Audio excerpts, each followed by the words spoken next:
Hello learners, welcome to our YouTube channel Infinity Literature.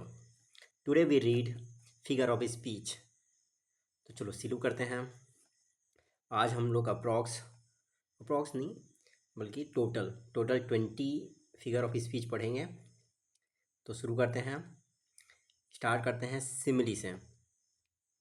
आज की video बहुत ही useful होने वाली है क्योंकि जनरल कॉम्पिटिटिव एग्ज़ाम जो है टेट सेट इन सब में भी फिगर ऑफ स्पीच से क्वेश्चन आते हैं और किसी में भी अगर लैंग्वेज भी मेंशन है तो फिगर ऑफ स्पीच से क्वेश्चन आते हैं।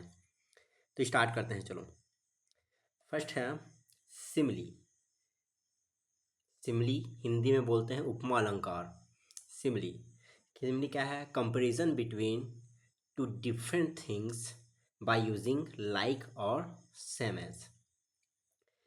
मीन्स जो डिफरेंट ऑब्जेक्ट हैं उनका कंपैरिजन होगा लाइक, सेम एज या फिर एज का यूज़ करके। जैसे कि फर्स्ट एग्जांपल देखते हैं, O my love is like a red red rose. तो अपनी लव का कंपैरिजन किससे कर रहे हैं? रेड रोज़ से। किसका यूज़ करके? लाइक का। तो कौन सा फिगर ऑफ स्पीच यूज़ हुआ? सिमिली। ये तो ये क्या हुआ? ये किसका एग्जाम्पल है? ये है सिमिली का एग्जाम्पल है क्योंकि लव का कंपैरिजन हो रहा है रेड रोज से जो कि टू डिफरेंट थिंग्स हैं बाय यूजिंग लाइक। ओके, वैसे ये my love is like a red red rose Robert Burns का एक कोट है, ठीक है ना, पोयम है, उसमें का कोट है ये, उसकी लाइन्स हैं। रॉबर्ट बर्न्स, अगर आप लिटरेचर के स्टूडेंट्स हैं तो रॉबर्ट बर्न्स पोएट के बारे में जानते होंगे। थोड़े और एग्जांपल्स के साथ डील करते हैं सिमिली को और अच्छे से समझने के लिए। देखो हिंदी में एक एग्जांपल बोलता हूँ, जैसे कि अपनी बिलव्ड का तारीफ़ करने के लिए या फिर किसी भी पर्सन की तारीफ़ करने के लिए आप बोलते हैं ना कि आपका चेहरा चाँद जैसा चमक रहा है। चाँद जैसा चमक रहा है, चाँद जैसे चमकता है वैसे उसका चेहरा चमक रहा है। तो उसके चेहरे का कंपैरिजन किससे कर रहे हैं? चाँद से। किसका यूज़ करके? जैसा, मीन्स लाइक का यूज़ करके। तो वहाँ पर क्या यूज़ किया आपने? उपमा अलंकार हिंदी में, और इंग्लिश में सिमिली। ठीक है, और एग्जांपल बताता हूँ। जैसे जैसे अभी जो मैंने बताया उसको इंग्लिश में क्या बोलेंगे? You are shining like a moon. You are shining, you are shining like the moon. ठीक है, तो यू है एक पर्सन, उसका कंपैरिजन किससे? मून से। उसके साइन करने का कंपैरिजन किससे हो रहा है? मून से। किसका यूज़ करके? लाइक का। तो कौन सी फिगर ऑफ स्पीच यूज़ हुई? सिमिली। ठीक है, आपको ये जो कीवर्ड्स हैं लाइक और सेम एज, इसको याद रखना है। अगर लाइक, सेम एज ऐसा दिख गया तो समझ जाना कि वहाँ पे simile figure of speech use हो रही है। एक और एग्जांपल हो जाता हूँ, जैसे they are fighting,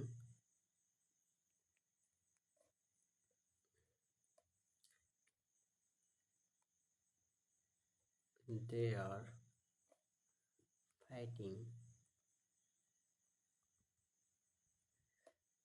they are fighting like cats and dogs. They are fighting like cats and dogs, means वे लोग कुत्ते बिल्ली की तरह लड़ रहे हैं। तो ये लोग हैं, इनका कंपैरिजन कैट्स एंड डॉग्स से by using like. They are fighting like cat and dogs. तो कौन सी फिगर ऑफ स्पीच यूज हुई? सिमिली यूज हुई। ठीक, आगे बढ़ते हैं। नेक्स्ट फिगर ऑफ स्पीच है अपना मेटाफर। मेटाफर हिंदी में बोलते हैं रूपक, रूपक अलंकार। मेटाफर क्या होगा? डायरेक्ट कंपैरिजन होगा। ठीक, एक्सप्लेनेशन देखते हैं। A word or expression that in literal use denotes one kind of thing is applied to a different kind of things। एक प्रकार का कोई चीज़ है, उसका यूज़ वो अप्लाई कर किसको कर रहा है? किसी दूसरे को मेंशन कर रहा है। देखो डायरेक्ट नहीं, अप्लाइड मीनिंग है। किसको मेंशन कर रहा है? किसी दूसरे को। Applied meaning without एसर्टिंग comparison. ठीक, ऐसा समझो जैसे ये ऊपर वाला है ना, डायरेक्ट कंपैरिजन हो रहा है। O my love like a red red rose. Robert Burns ने ये बोला था, O my love like a red red rose. अगर ये बोल देते, O my love is red rose, तो रॉबर्ट बर्न्स सिमिली नहीं यूज़ करके क्या यूज़ करते हैं? रॉबर्ट बर्न्स सिमिली नहीं यूज़ करके क्या यूज़ करते हैं? मेटाफर यूज़ करते हैं। My love is red, my love is red rose. Okay, my love is red rose. Robert Burns अगर my love like red red rose ना बोल के my love is red rose बोलते हैं तो कौन सा फिगर ऑफ स्पीच यूज़ करते हैं? मेटाफर।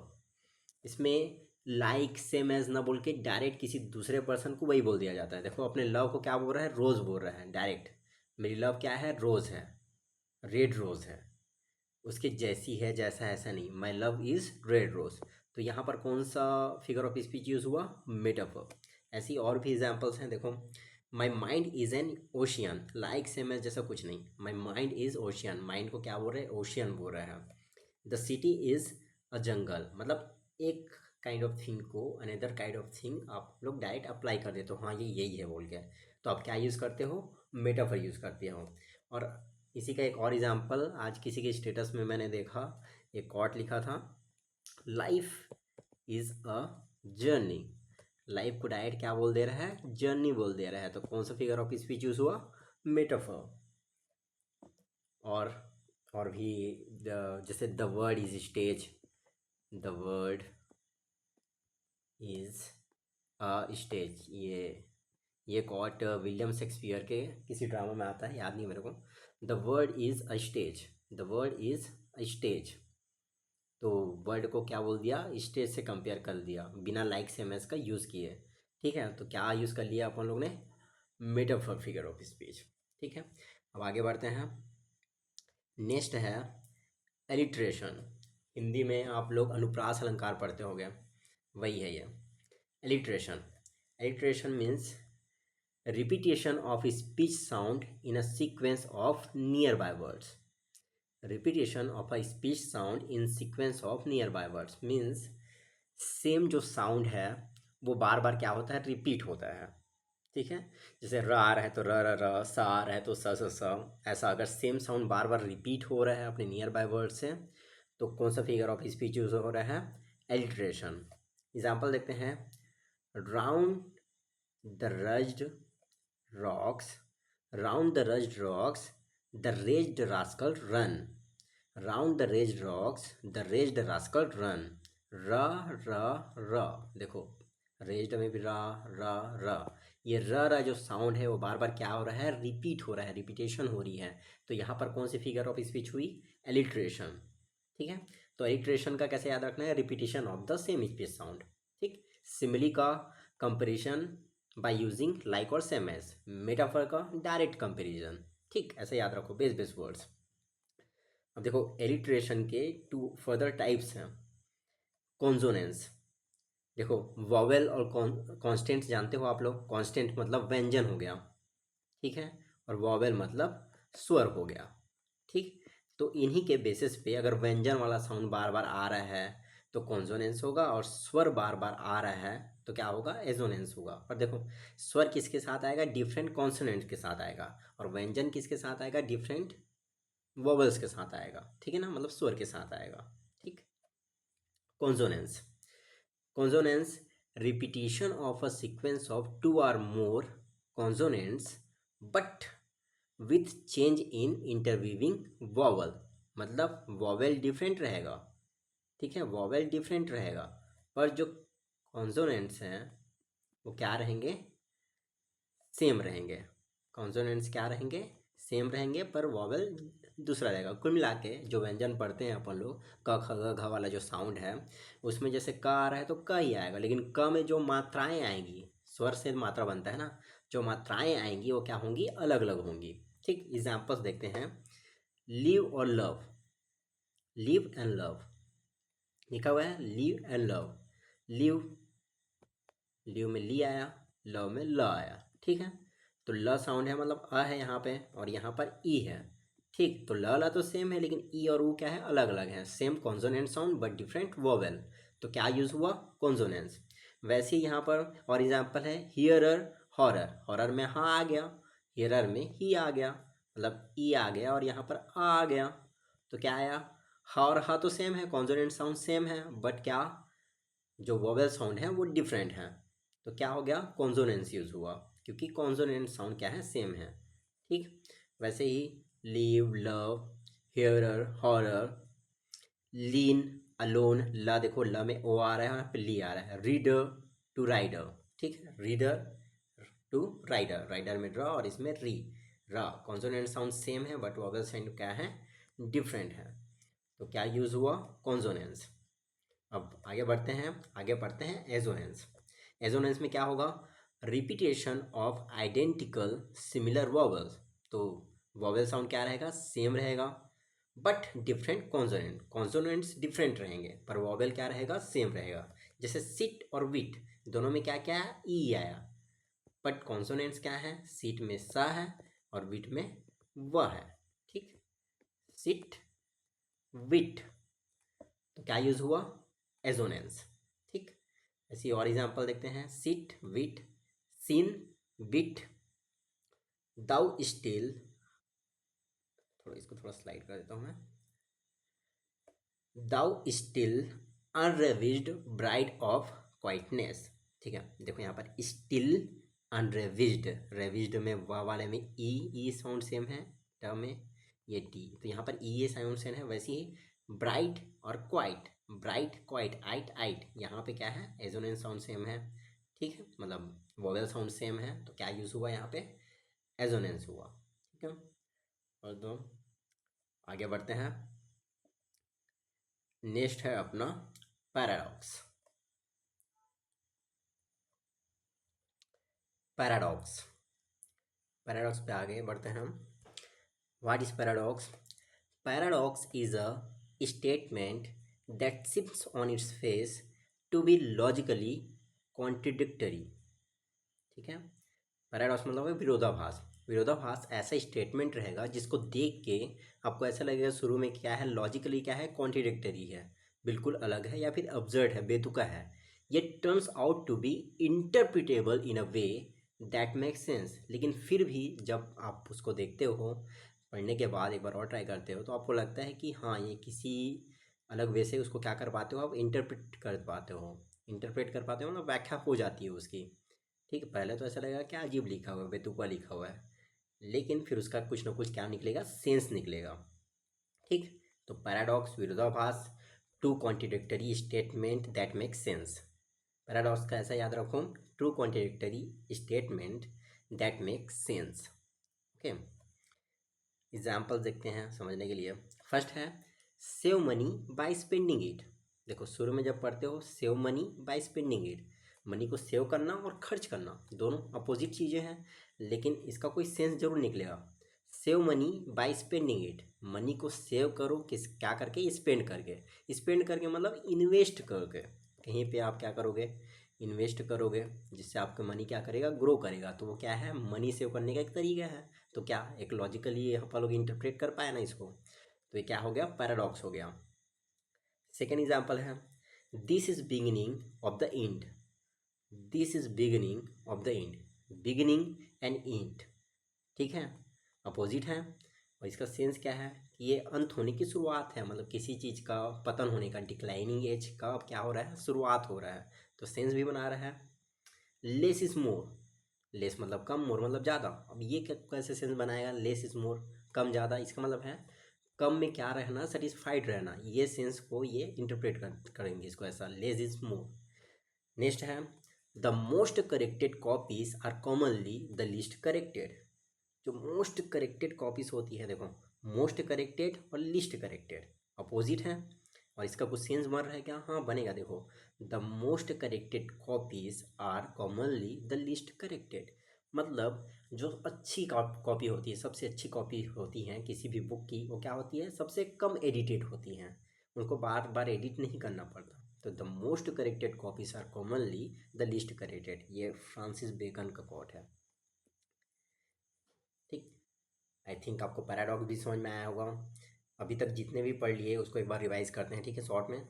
फर्स्ट हम लोगों ने क्या पढ़ा? Simile. Simile comparison between two different objects by using like और सम एज, ठीक है, कंपेरिजन बाय यूजिंग लाइक और some as, Simli. Metaphor direct comparison, ठीक। फिर हम लोगों ने क्या पढ़ा था? हमने पढ़ा alliteration. Alliteration means repetition of same speech sound, ठीक है, सेम साउंड का बार बार रिपीट होना। उसके अंदर क्या पढ़ा? कॉन्सोनेंस और एजोनेंस। कॉन्सोनेंस मतलब repetition of consonant sound with different vowels, ठीक। और एजोनेंस मतलब repetition of same vowel sound with different consonants, ठीक। फिर नेक्स्ट जो हम लोग पढ़ रहे हैं वो क्या पढ़ रहे हैं हम लोग? पैराडॉक्स। पैराडॉक्स में क्या? Contradictory statement, two contradictory statements that make sense. Okay, let's move forward. Next one is oxymoron. Oxymoron क्या है? पैराडॉक्स का शॉर्ट फॉर्म है, समझो, कॉम्प्लेक्स्ड पैराडॉक्स। ऑक्सीमोरॉन क्या होते हैं? कॉम्प्लेक्स्ड पैराडॉक्स, ठीक है, शॉर्ट वाले। An oxymoron is a figure of speech that combines contradictory words. वहाँ पे स्टेटमेंट हो रहे थे और सेंस बना रहे थे। यहाँ पर क्या होगा? Contradictory words with opposite meaning, ठीक है। दो कॉन्ट्रडिक्टरी वर्ड्स को क्या कर देगा? कंबाइन कर देगा और इससे भी सेंस निकलेगा विथ अपोजिट मीनिंग, ठीक। ओल्ड न्यू, ठीक है, फर्स्ट है ओल्ड न्यू। इसको ऐसे बोल सकते हैं आप लोग, आपने कोई सेकेंड हैंड कार खरीदी तो उसको बोल सकते हैं ओल्ड न्यू बोल के। ऑर्गेनाइज्ड काओस मतलब ऐसा कोलाहल जो क्या किया होगा? ऑर्गेनाइज्ड तरीके से, ठीक है। ऑर्गेनाइज्ड मतलब काओस मतलब बिखरा हुआ, ऑर्गेनाइज्ड मतलब ऑर्गेनाइज मतलब सिस्टमेटिक, ठीक। तो अगर कहीं पर मैं कोलाहल क्या करूँ? ऑर्गेनाइज तरीके से कराऊँ, मतलब जानबूझ के, मतलब मेरे को ये चीज़ करना है तो मैं क्या करूँगा? कोलाहल यहाँ पर मच जाए तो कुछ चीज़ें करूँगा ना, तो क्या होगा? ऑर्गेनाइज्ड काओस होगा। क्लेवरली स्टूपिड, ये अलग थिंग है। अलोन टुगेदर, जैसे हम लोग दो लोग हैं, मैं बोलूँगा हम दोनों अकेले हैं बोलूँगा, ठीक है। दो लोग अकेले कैसे हो सकते हैं? लेकिन सेंस तो बन रहा है ना। तो alone together, old no, organised chaos, cleverly stupid, alone together. Why then O brawling love, loving hate, ठीक है। ब्राउलिंग लव और लविंग हेट दो ऑक्सीमोरॉन्स आए यहाँ पे, देखो, ठीक है। ब्राउलिंग मतलब होता है झगड़ालू, झगड़ा, और लव प्यार और झगड़ा साथ में। वैसे ही लविंग और हेट, लविंग मतलब प्यार और हेट मतलब नफरत, तो लव और हेट यहाँ पर साथ में आया और ब्राउलिंग है लव, ये दोनों साथ में आया, ठीक। ये शेक्सपियर का कॉट है, ओ देन ओ ब्राउलिंग लव ओ लविंग हेट, ठीक। तो जब दो कॉन्ट्रडिक्टरी वर्ड्स साथ में आए, ठीक है, तो क्या यूज़ होगा? ऑक्सीमोरॉन यूज़ होगा, समझ गया? Paradox contradictory statements that make sense, oxymoron complexed paradox and contradictory words, okay, oxymorons. अब नेक्स्ट आगे बढ़ते हैं। नेक्स्ट है मेटोनिमी।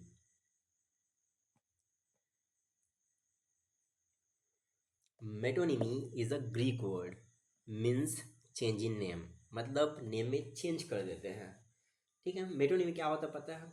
कोई भी चीज़ किसी भी चीज़ से डायरेक्टली अटैच्ड है, क्लोजली, ठीक है ना, बहुत क्लोजली रिलेटेड है, तो उसका नाम ना लेके जो क्लोजली रिलेटेड वर्ड है हम लोग उसके प्लेस पे उसका नाम ले देते हैं, उसको अटैच कर देते हैं, तो क्या कहलाता है? मेटोनिमी यूज़ करते हैं अगर हम लोग ऐसा करते हैं तो, ठीक है। एक्सप्लेनेशन देखते हैं।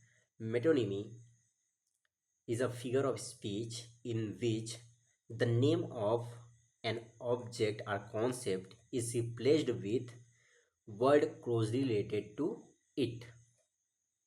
Means name of an object or concept replaced with a word closely related to it. मतलब कोई भी एक ऑब्जेक्ट है उसकी जगह पे उससे जो क्लोज रिलेटेड वर्ड है मैं उसका यूज़ कर लूँगा, ठीक। जैसे क्राउन फॉर द किंग, ठीक। तो किंग के प्लेस में क्या करोगे? क्राउन का यूज़ करोगे। जैसे मेरे को बोलना है king in monarchy king is more powerful than parliament, तो किंग को मैं क्राउन से रिप्लेस कर दूंगा क्योंकि क्राउन किंग से रिलेटेड रहता है, ठीक है, क्लोजली रिलेटेड है, तो मैं बोलूँगा the crown is more powerful than parliament in monarchy. तो क्राउन किसको रिप्रेजेंट कर रहा है? आखिरकार किंग को ही रिप्रेजेंट कर रहा है, क्योंकि दोनों क्या है, क्लोजली कनेक्टेड हैं। तो मेटोनिमी का आप लोग ऐसे याद कर सकते हो कि replacement with closely related word, replacement with closely related word, ठीक है, मेटोनिमी का। ठीक, जैसे मिल्टन फॉर मिल्टन्स वर्क, ठीक। तो मिल्टन किसको इंडिकेट करेगा? मिल्टन को वर्क को। जैसे ये वाला है example, I have read all the Milton's. Milton तो एक पर्सन है ना, तो मिल्टन को कैसे पढ़ सकता है, लेकिन मिल्टन किसको इंडिकेट कर रहा है? मिल्टन के सारे वर्क को, ठीक है, क्योंकि मिल्टन से रिलेटेड है, क्लोजली रिलेटेड है। तो क्या होगा? I have read all the Milton's का मतलब क्या है कि मैंने सभी मिल्टन के वर्क पढ़े हुए हैं, ठीक। तो मिल्टन किसको रिप्रेजेंट कर रहा है? मिल्टन्स वर्क को। तो यहाँ पर मैंने क्या यूज़ किया? मेटोनिमी यूज़ किया। ईयर फॉर हियर, सुनने के लिए ईयर का, लेन मी योर ईयर, ठीक है। तो किसी का कान थोड़ी मांग सकता हूँ मैं, मेरे को उसको कुछ बोलना है तो सुनना, सुनो कुछ ऐसे करके बोलना है, तो हियर की जगह मैंने क्या यूज़ कर लिया? ईयर यूज़ कर लिया, क्योंकि कान सुनने से रिलेटेड है, ठीक है, क्लोजली रिलेटेड है। तो यहाँ पर मैंने क्या यूज़ किया? मेटोनिमी, ठीक। मेटोनिमी मीन्स क्या होगा? Metonymy means replacement of word with closely related word, ठीक। अब नेक्स्ट आगे चलते हैं। मेटोनिमी याद रहेगा। नेक्स्ट फिर है साइनोडोकी। साइनोडोकी का example, special part of something use to refer to whole thing. तो किसी चीज़ का कुछ क्या है? पार्ट है, इस पार्ट को मैं बोलूँगा तो लोग समझ जाएंगे कि मैं इस होल थिंग को रिप्रेजेंट कर रहा हूँ, ठीक। साइनोडोकी का ऐसे याद रखो आप लोग, पार्ट फॉर होल। होल को बोलने के लिए मैं किसी पार्ट को बोल दूंगा, एंड साथ में होल फॉर पार्ट, पार्ट को इंडिकेट करने के लिए मैं होल का यूज़ कर लूँगा, ठीक है। ठीक है, पार्ट फॉर होल, साइनेक्डोकी याद रखना, synecdoche part for whole, whole for part, synecdoche part for whole, whole for part. अब एग्जाम्पल देखते हैं, सोच समझ में आएगा आपको। जैसे 10 हैंड्स फॉर 10 वर्कर्स, ये 10 हैंड्स किसको रिप्रेजेंट कर रहा है? 10 वर्कर्स को। तो हैंड, हैंड क्या है? पार्ट है किसका? बॉडी का, वर्कर का, वर्कर के बॉडी का। तो 10 हैंड्स किसको रिप्रेजेंट कर रहा है? 10 वर्कर का। तो पार्ट ने किसको रिप्रेजेंट किया? होल। तो पार्ट फॉर होल। जैसे wheel for automobile, automobile means car, vehicles, ठीक है। तो व्हील किसको रिप्रेजेंट कर रहा है? ऑटोमोबाइल को। व्हील क्या होता है? व्हीकल का पार्ट होता है ना, लेकिन किसको रिप्रेजेंट कर रहा है? होल को। जैसे मेरे को पूछना है वेयर इज योर व्हील्स, ठीक है, तुम्हारा कार कहाँ है बोल के पूछना है, तो मैं क्या बोलूँगा? Where is your wheel. तो मैंने क्या यूज़ किया? सेनेक्डकी यूज़ किया, वेयर इज योर व्हील्स, ठीक है। लिख देते हैं यहाँ पे, आप लोग भी अगर नोट्स बना रहे होगे तो साथ में लिख सकते हो एग्जाम्पल्स, क्योंकि फिगर ऑफ स्पीच में एग्जाम्पल ज़्यादा इम्पॉर्टेंट है। साइनेक्डकी अगर माइंड में आ गया, part for whole, whole for part, और एक एग्जाम्पल माइंड में आ गया तो पूरा क्लियर हो जाएगा। वेयर इज योर व्हील्स, ठीक। तो व्हील्स किसको रिप्रेजेंट कर रहा है? कार को। कार का पार्ट होता है व्हील, कार को रिप्रेजेंट कर रहा है, या फिर कोई भी व्हीकल, जैसे मोटरसाइकिल भी हो सकता है, ठीक। तो where is your wheels, wheel क्या है? पार्ट, पार्ट रिप्रेजेंट कर रहा है किसको? कार को, होल को। तो क्या यूज हुआ? सेनेक्डकी यूज हुआ, ठीक है। अनदर एग्जाम्पल देखेंगे, जैसे होल फॉर पार्ट का एग्जाम्पल है, इंडिया वॉन द गोल्ड, ठीक है। इस स्टेटमेंट में इंडिया जो है, इंडिया तो पूरी कंट्री है, तो पूरी कंट्री ने गोल्ड जीता क्या? ठीक, यहाँ पर ओलंपिक ले लेता हूँ, इन Olympic, India won the gold in Olympic. तो पूरी इंडिया, पूरी कंट्री ने जीता क्या? नहीं। जो गोल्ड जीता वो किसने जीता? जो एथलीट, एथलीट जो रिप्रेजेंट कर रहे हैं इंडिया को, उसने जीता। तो इंडिया के वो क्या है? पार्ट है, पार्ट ने क्या क्या जीता? गोल्ड जीता। लेकिन रिप्रेजेंट करने के लिए क्या यूज़ कर रहे हैं अपन लोग? होल को यूज़ कर रहे हैं, तो होल फॉर पार्ट। तो साइनिक डकी का क्या? Part for whole and whole for part, ठीक। तो इसको अगर आपको ऐसा दिखता है तो आप समझ जाना वहाँ पर क्या यूज़ हुई है? साइनिक डकी यूज़ की हुई है।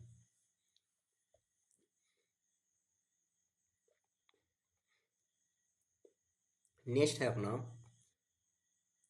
हाइपरबोल। हाइपरबोल अतिशयोक्ति अलंकार, हिंदी में पढ़ते हैं ना, किसी भी चीज़ को क्या करना, बढ़ा चढ़ा के बताना। हाइपरबोल, एक्सेजरेशन, देखो यहाँ पर लिखा हुआ है, किसी भी चीज़ को बढ़ा चढ़ा कर जहाँ पर बताते हैं वहाँ पर कौन सा फिगर ऑफ स्पीच यूज होता है, साइनेक्डकी, सॉरी मेरी टंग स्लिप हो गई थी। कहीं पर बढ़ा चढ़ा के बताना हो तो क्या यूज़ होगा, हाइपरबोल। क्या यूज़ होगा, हाइपरबोल। एक्सेजरेशन और हाइपरबोल, अतिशयोक्ति। डिस्क्राइबिंग समथिंग और making it more than it really is.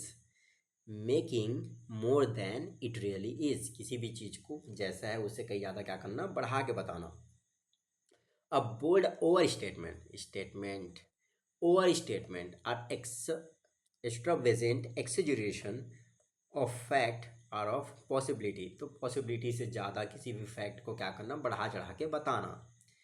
Intentional exaggeration for emphasis और कॉमिक इफेक्ट, तो किस लिए यूज़ किया जाता है एक्सेजरेशन को, इम्फेसिस देने के लिए, किसी भी चीज़ पे जोर देने के लिए, या फिर कॉमिक इफेक्ट पैदा करने के लिए अपन लोग क्या करते हैं, हाइपरबोल का यूज़ करते हैं। ठीक, यहाँ पे एक एग्जांपल है, पढ़ते हैं।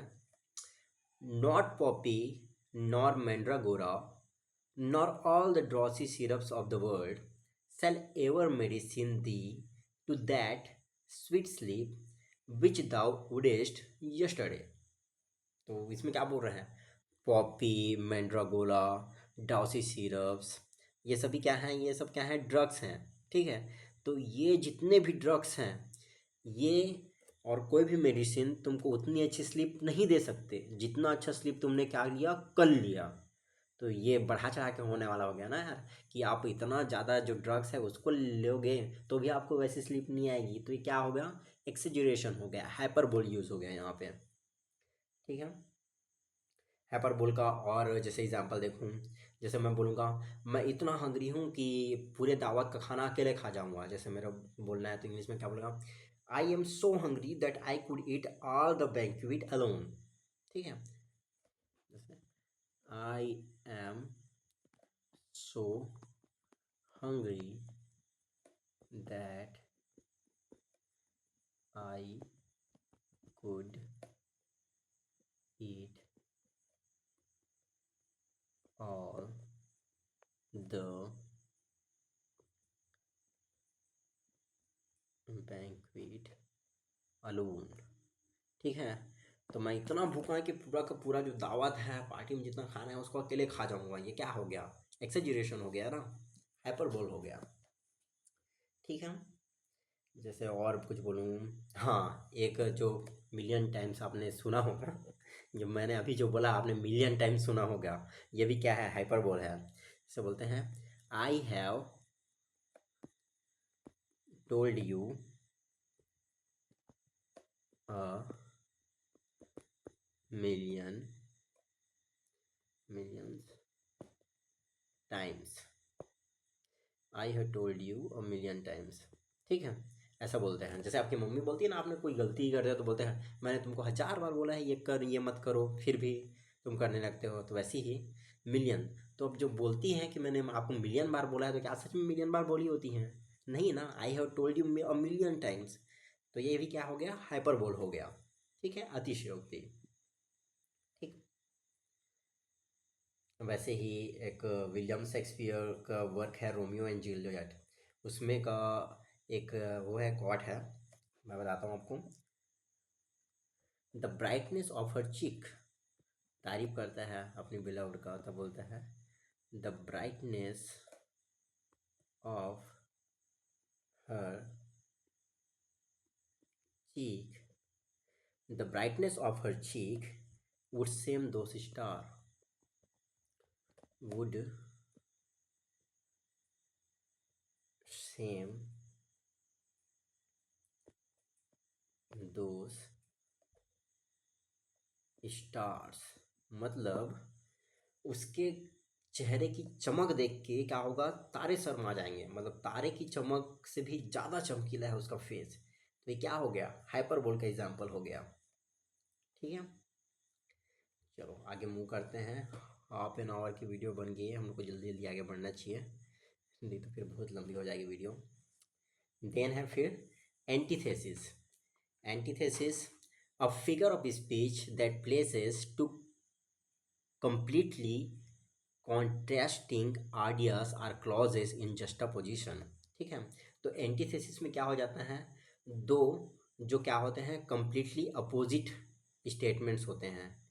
टू अपोजिट स्टेटमेंट्स और आइडियाज, कॉन्ट्रास्टिंग आइडियाज और क्लॉसेस। ठीक है, टू कंप्लीटली कॉन्ट्रक्टरी कॉन्ट्रास्टिंग आइडियाज और क्लॉसेस क्या होते हैं, जस्ट अपोजिशन साथ में होते हैं। और एक चीज़ याद रखना, इसमें क्या होता है, सेम सिंटैक्स होता है।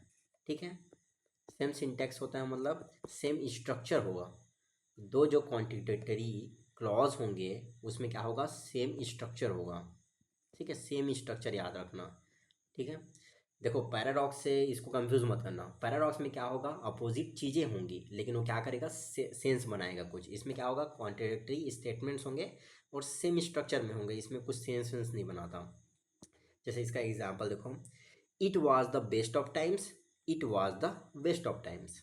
ठीक है, sorry, it was the best of time, it was the worst of time. Best और वर्स्ट, सबसे अच्छा, ये सबसे अच्छा टाइम था, वह सॉरी ये सबसे अच्छा टाइम था, वह सबसे बुरा टाइम था। बोल दिया, कुछ सेंस बन रहा है, नहीं बन रहा है। ठीक है, और स्ट्रक्चर देखो, it was the, it was the, same structure.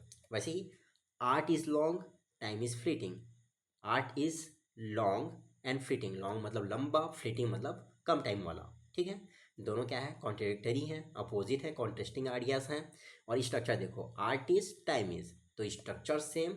और टू कॉन्ट्रडिक्टरीज या फिर कॉन्ट्रास्टिंग आइडियाज या फिर क्लॉजेस वो क्या होंगी, अगर ऐसा है तो वहाँ पे क्या यूज़ होगा, एंटीथेसिस यूज़ होगा। ओके, अब आगे बढ़ते हैं। एंटीथेसिस, नेक्स्ट है पर्सोनिफिकेशन। पर्सोनिफिकेशन मतलब मानवीकरण अलंकार। मानवीकरण अलंकार, अगर आप हिंदी जानते हो तो हिंदी में मानवीकरण अलंकार जिसको बोलते हैं, इंग्लिश में उसी को बोलते हैं पर्सोनिफिकेशन।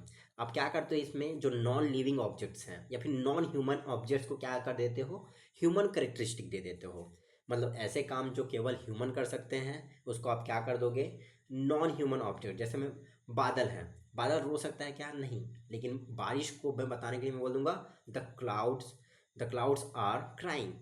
तो क्लाउड रो सकता है क्या, नहीं, इंसान रो सकते हैं, लेकिन मैंने क्या बोला, क्लाउड रो रहा है, तो क्लाउड का मैंने क्या कर दिया, पर्सोनिफिकेशन कर दिया। ठीक, आई थिंक आपको समझ में आ गया होगा। इसका एक्सप्लेनेशन देखने के बाद, a figure of speech in which human characteristics are attributed to an abstract मतलब कोई भाव को, quality, animal or inanimate object. तो इनएनिमेट ऑब्जेक्ट हैं, नॉन ह्यूमन ऑब्जेक्ट्स हैं, एनिमल्स हैं, उनको क्या कर देना, या फिर कोई अब्स्ट्रैक्ट थिंग है उसको क्या कर देना, ह्यूमन की कैरेक्टरिस्टिक दे देना। तो क्या होगा, वो पर्सोनिफिकेशन यूज होगा। ठीक, जैसे ये एलिजाबेथ बैरेट ब्राउनिंग का एक कोट है, then land, then England of the frosty cliff looked cold upon me. Frosty clips looked cold upon me. तो जो क्लिप्स हैं, पहाड़ हैं, वो मेरे को देख सकता है क्या, नहीं, इंसान देखता है। ठीक है, मानव देखता है। ठीक, तो क्लिप्स का क्या कर दिया यहाँ पे, पर्सोनिफिकेशन कर दिया, उसको इंसान की क्या दे दी, करेक्टरिस्टिक दे दी, ह्यूमन करेक्टरिस्टिक दे दी। तो क्या हो गया यहाँ पे, पर्सोनिफिकेशन यूज होगा। Death lays his icy hand on man. तो डेथ ने अपनी आइसी हैंड, अपना हाथ किस पे कर दिया, मैन। डेथ क्या है, मृत्यु। मृत्यु का हाथ होता है क्या कि किसी मैन पे रख दिया, वो तो केवल इंसान ही कर सकता है ना। तो डेथ को क्या दे दिया आपने, ह्यूमन कैरेक्टरिस्टिक दे दी। तो आपने क्या यूज़ कर लिया यहाँ पे, personification. Death lays is icy hand on man, ये वर्ड्सवर्थ का क्लॉट्स है। वैसे ही और भी एग्जांपल, जैसे माई हार्ट डांस्ड मैं बोलूँगा, कोई खुशी होती है ना तो मेरा दिल झूम उठा, ऐसे करके बोलते हो आप लोग, तो दिल झूम सकता है क्या, नहीं। तो आपने क्या किया, हार्ट को क्या दिया, माई हार्ट डांस्ड मैंने बोला, तो मैंने क्या यूज़ किया यहाँ पे, पर्सोनिफिकेशन यूज़ किया। वैसे ही the leave danced in the wind, the wait the leaves danced in the wind, the leaves danced in the wind। यहाँ पे मैंने क्या किया, जो लीव्स हैं वो डांस कर रहे हैं। लीव डांस कर सकते हैं क्या? इंसान डांस कर सकते हैं। लेकिन मैंने क्या बोला? The leave danced in the wind. जो विंड है, हवा है, हवा से जो लीव्स हैं वो नाच उठे, ऐसा मैं बोल रहा हूँ। तो लीव्स को क्या मैंने क्या दी? ह्यूमन कैरेक्टरिस्टिक दी। नॉन जो लिविंग ऑब्जेक्ट्स है उसको क्या दिया मैंने? ह्यूमन कैरेक्टरिस्टिक दी। तो मैं यहाँ पे क्या यूज़ किया मैंने? पर्सोनिफिकेशन यूज़ किया। ठीक है। तो आज की वीडियो में बस इतना ही करते हैं। जो नेक्स्ट पार्ट आएगा अपना, उसमें हम लोग पर्सोनिफिकेशन से आगे करेंगे। Okay, thank you. आप लोग से एक और मेरा वो है, रिक्वेस्ट है कि आप लोग मेरे को बताओ कि ये हैंड रिटेन नोट से पढ़ रहे हैं तो ज़्यादा अच्छा लग रहा है आपको, या फिर टाइप्ड फॉर्मेट में अच्छा लगता है। आपके कमेंट्स के अकॉर्डिंग मैं क्या करूँगा, नेक्स्ट वीडियोस जो लाऊंगा उसमें मैं डिसाइड करूँगा कि मैं हैंड रिटेन नोट्स में बनाऊँ वो वीडियोस या फिर टाइप्ड फॉर्मेट में। Okay, thank you. Thank you for visiting my channel, our channel, sorry. Thank you. Next class में अपन लोग अपस्ट्रोफी से स्टार्ट करेंगे।